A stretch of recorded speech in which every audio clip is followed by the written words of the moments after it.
Well, actually, Rory Bremner got hold of us because he heard what we were doing, and he said, I'd like to be involved with that. I'd like to pop in and add my weight to it and add my sport to it. Hey, he's the man! And as we speak, here is Rory. Rory, come and sit down here. You've had a hell of a journey, haven't you? I'm sorry, I was in Newcastle this morning. So it's about 190 miles. Oh, is that all? What's that in carbon? Oh, is that all? Anyway, so it's been a long day. It was worth it. Listen, I've been listening to the radio for the last quarter of an hour or so when we got to the Oxford region, and no, what you're doing is great. It really is good, and these places are so valuable and so much part of the community. Yeah. So no, it's a joy to be here. Have you had any personal experience with any hospice? I have, yeah, and I know a lot of that. Well, my father had cancer, although he actually as well, he was the appeals secretary for the Cancer Research Campaign, as it was in Scotland at the time.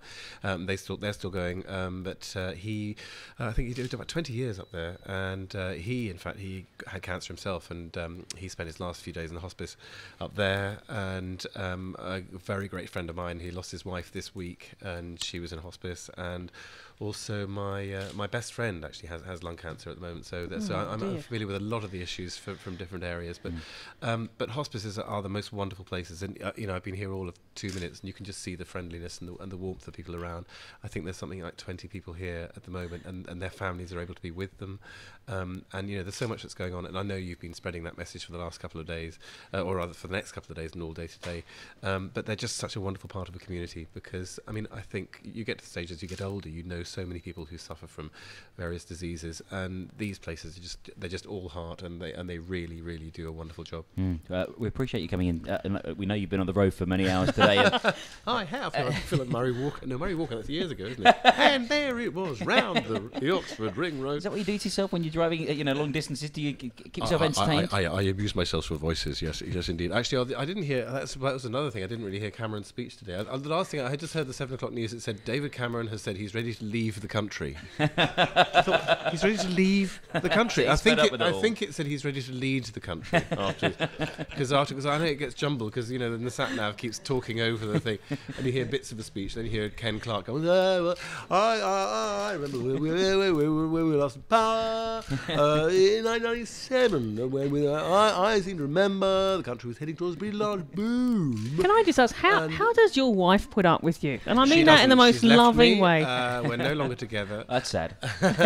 No, she just gets a choice of people. So she says, I'm like a jukebox. So she says, tonight I'd like to go to bed with Sven-Göran Eriksson. And does it involve costumes? Well, I don't know if this is possible, but I like to try new people in different positions. But I've heard that about you, Sven. That's true. That's why I go to so many teams. I try people in different positions, and I make £5 million a year. Ha ha ha! I have you done up like a herring there.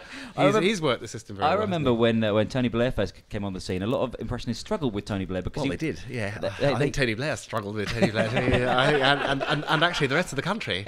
But I think Europe may struggle. But come on, it's a hard job, and someone's got to do it. Does David Cameron, who looks like he could be the next leader, Whitney's very own David Cameron, have you? Well, look, I know it's hard. It's a difficult voice to do. It's not easy. The thing I say about David Cameron is that he does a better Tony Blair than I do, because I just do the voice, and David Cameron's doing the whole career. So, but it is serious. We have a lot of work to do. The trouble is, I have a horrendous cold at the moment, so everybody I do does have a cold. But no, he's not easy to do. I'll grant you that. You've probably spoken to him many times on Jack. I'm a great fan of Jock FM, which is, I think, no. Jock FM is Gordon Brown's favourite station. British music for British people. No, I'm a great fan of Jock FM, and Christian principles, Christian values, that thou shalt not kill, thou shalt not steal, thou shalt not covet thy neighbour's wife. Although, to be honest, at number 11, that was never going to be a problem. Well, that's a bit mean. I love the way when you do Gordon Brown, you do the old tongue thing in the mouth. I mean, what is that all about? When he puts a... I was worried what you said then. I do have certain characteristics. That's right. Don't pick them out, please. It only makes me self-conscious. But look, come on, talking to Tony Blair, I think people forget Gordon and I, I mean, when I was Prime Minister, Gordon and I, we always got on perfectly well. Right? Okay, it was never exactly Breakback Mountain, but I just, think, they should give him a chance. I mean, he's not only running the country, he's got to run the banks as well. So I heard him the other day, David Cameron asked him some question. He said, cashier number 4, please. So there we go. But I find, it's just about, I didn't hear the whole Cameron speech, because I find, people say, it's a big speech, it's got to be the speech of his life and stuff. But I find they're a bit like the weather forecast. You sit down and think, I'm going to listen to this. And you listen, and at the end somebody says, well, what was it about? And you go, I don't know, but I think it's going to rain.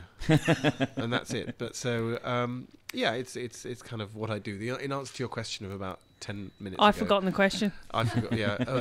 I'll get to the answer. No, I just do voices, but there are a few around, because I don't know who half the shadow cabinet. I don't think David Cameron knows who half the shadow cabinet. No. I don't think Gordon Brown knows who half the cabinet are. But we live in interesting times. We do. So I think some great philosopher said. I'm sure there was one of them. It might have been David Dickinson. I don't know. We could be here all night with Rory. We could actually continue this for a 24-hour broadcast. I'm thinking, what the hell? So join us with Rory Bremner from 7 through till Tuesday here on Jock Ever FM. fancy doing a late night radio show? Do you want to just carry on? No, it is actually. No, I did a very long stint. I was actually on hospital radio, Kidderminster. For 35 years. No, of course I wasn't. No. No, they do a wonderful job. I mean, there are people who do, there are people who work very hard, honest, hard-working people who work through the night, committing petty theft, reading, because it's a good time to steal from shops and small businesses. I like to do it during the day with taxis, but no, they all do. Everybody does a wonderful job, except people who don't have jobs, and they'd like to do a wonderful job. And we'd like to help them. Well, it's been a real pleasure for you to see you tonight. But no, the thing is, you're shoving me out of the door already. Well, no, we're not. Yeah, he's I'm here till 9. No. Let's go. Where were you at 6 this morning? I was in actually not far from Tony Blair's constituents. I was at a place called Seaham in County Durham. And it was great. It's real Ant and Dec territory, actually. I have this visual image of the fact that is your car, is the motor still running outside, that literally the sat nav all but got you lost. I was talking to your wife, you all but ran in the door, sat down, and it was like, to be fair, that was now about 15 minutes ago. She's looking for a parking space. Yeah, I think she's found one in Swindon. I think there's something else. You don't want your wheels, do you? Your sat nav's got many voices, I guess. You know what? It has. I did love. Did you hear David Letterman sing the other day? David Letterman, the chat show host in America, and he's that whole blackmail thing came out last week, and basically he's had sex with people on his show. Yeah, I'm wishing for that. Not Sue, but thanks. Why is everybody heading for the door suddenly? Suddenly the studio's just empty. More of the men, really. Well, no, because so David Letterman was yes, he was supposed to sort of having relationships with various people on his production staff, but he did his show the other day. He did a very funny joke. He said, "I got into my car, and even the navigation lady has stopped speaking to me." So it's really, that's the idea that his car is now sort of, no, I'm not going to talk to you. You've gone too far, David. So there we go. But no, my sat nav has just got ignored. But it did get us here. It's a very, very good. It's a very good system. Have you done a gig in a hospice before? I think you are doing a gig in front of many people still here this evening. I have. I know. That's amazing. More people have come in. I don't know whether more people when I got here and they're all sort of running out. I think Alan Titchmarsh got more in earlier, didn't he? No. No, there are a lot of people actually. That it's very nice. It's like a live audience. But we shall see what happens. Can we just mention just an introduction? This is Kate and Robin. All day today we've been saying we wanted the first business. They're responsible. You're the £1,000 business. Yes. Yeah, well done. Yes. Fantastic.